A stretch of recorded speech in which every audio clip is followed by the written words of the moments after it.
right now, let's look at a story as well that has been creating headlines in the country, that is the digital migration. And now to what some analysts see as a major setback to the government's digital migration timetable.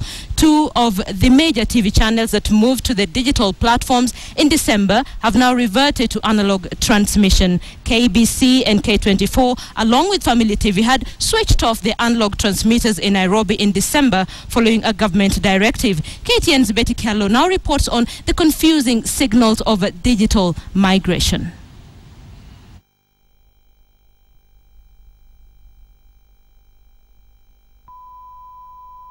It was supposed to be the start of the government's controversial digital migration timetable. Kenya shall implement analog switch-off in 3 phases as follows.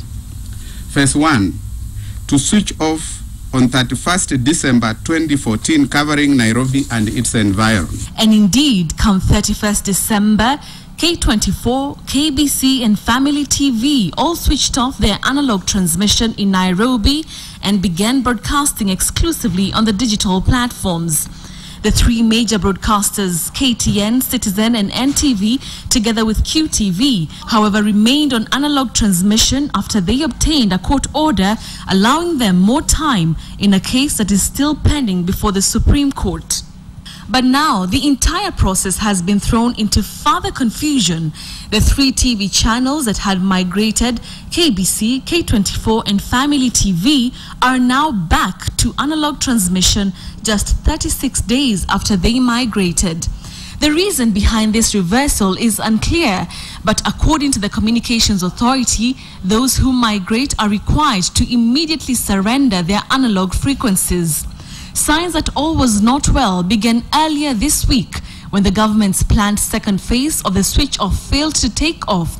On 2nd of February, KBC and K24, among other channels, were required to switch off analog transmission in major towns such as Nakuru and Mombasa, but somehow they did not.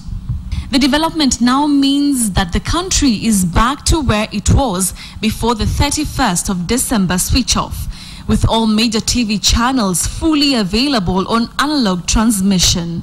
KTN, NTV, Citizen and QTV are seeking to set up their own digital infrastructure through which to continue offering free television to Kenyans.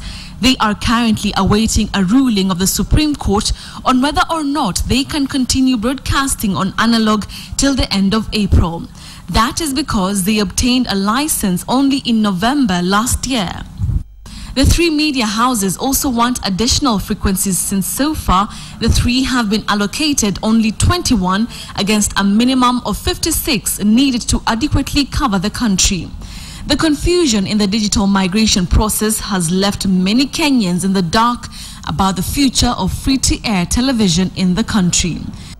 It is now unclear if the decision by KBC, K24 and Family TV to resume analog broadcasts was sanctioned by the Communications Authority of Kenya, but for now it appears the government will have to send a clearer signal on digital migration. Betty Kello, KTN.